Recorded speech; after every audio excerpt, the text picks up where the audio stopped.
Boys and girls, are you ready? This is called The Miraculous Journey of Edward Tulane.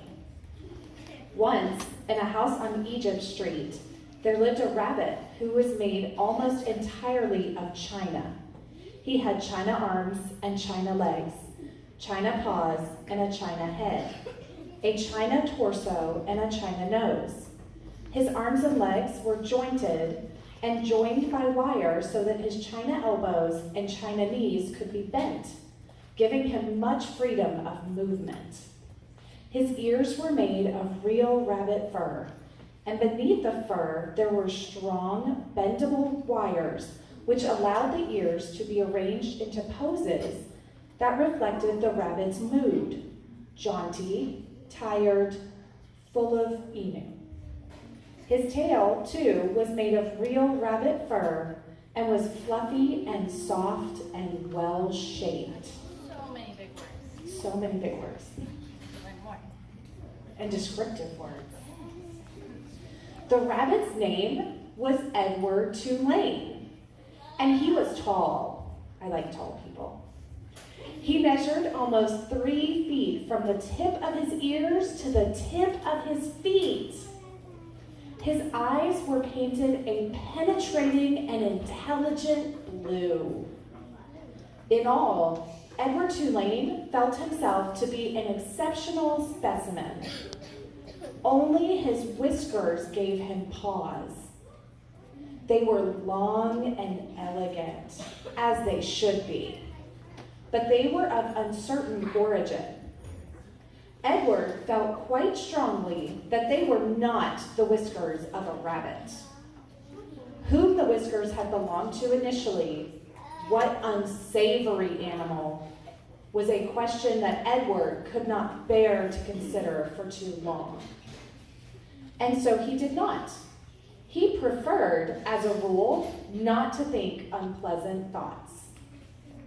Edward's mistress was a 10-year-old, dark-haired girl named Abilene Tulane, who thought almost as highly of Edward as Edward thought of himself. Each morning, after she dressed herself for school, Abilene dressed Edward.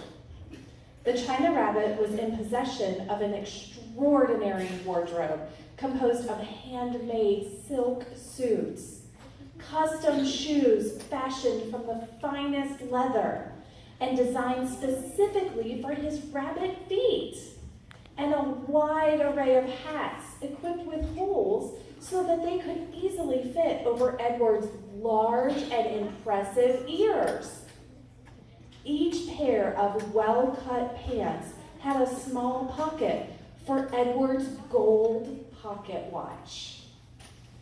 Abilene wound this watch for him each morning. "Now, Edward," she said to him after she was done winding the watch, "when the big hand is on the 12 and the little hand is on the 3, I will come home to you." She placed Edward on a chair in the dining room and positioned the chair so that Edward was looking out the window and could see the path that led up to the Tulane front door. Abilene balanced the watch on his left leg. She kissed the tips of his ears, and then she left, and Edward spent the day staring out at Egypt Street, listening to the tick of his watch and waiting. I wonder where she's going. She's 10 until 3 o'clock. Where do you think she's going? School. That's a good guess. I think so too. Let's find out.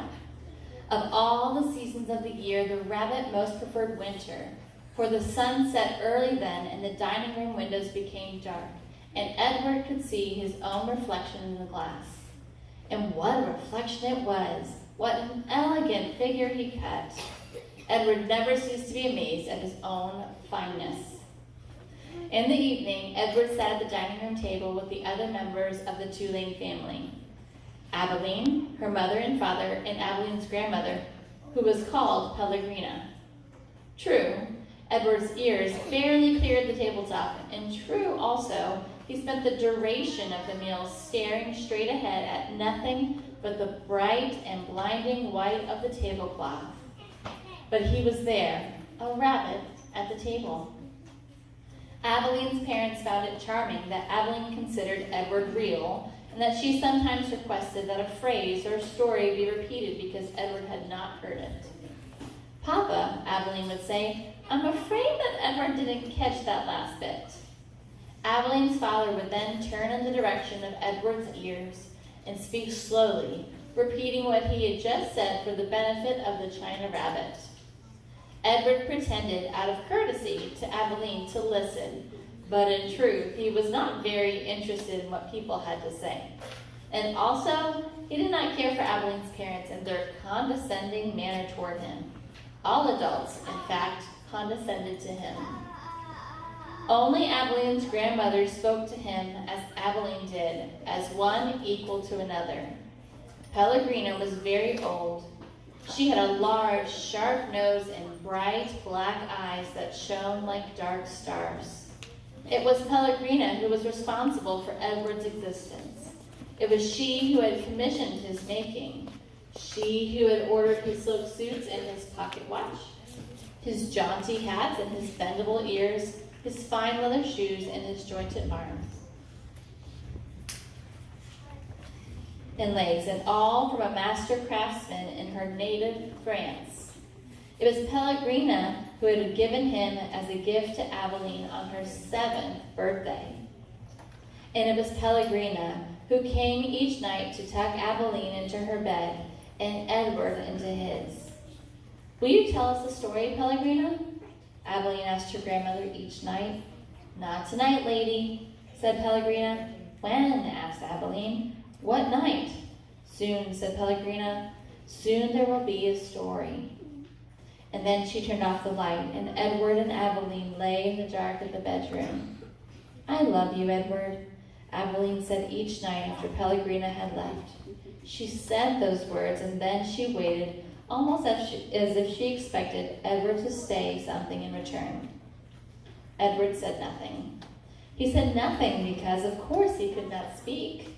He lay in his small bed next to Aveline's large one. He stared up at the ceiling and listened to the sound of her breath entering and leaving her body, knowing that soon she would be asleep. Because Edward's eyes were painted on, he could not close them. He was always awake. Sometimes if Aveline put him into his bed on his side instead of on his back, he could see through the cracks in the curtains and out into the dark night. On clear nights, the stars shone, and their pinprick light comforted Edward in a way that he could not quite understand.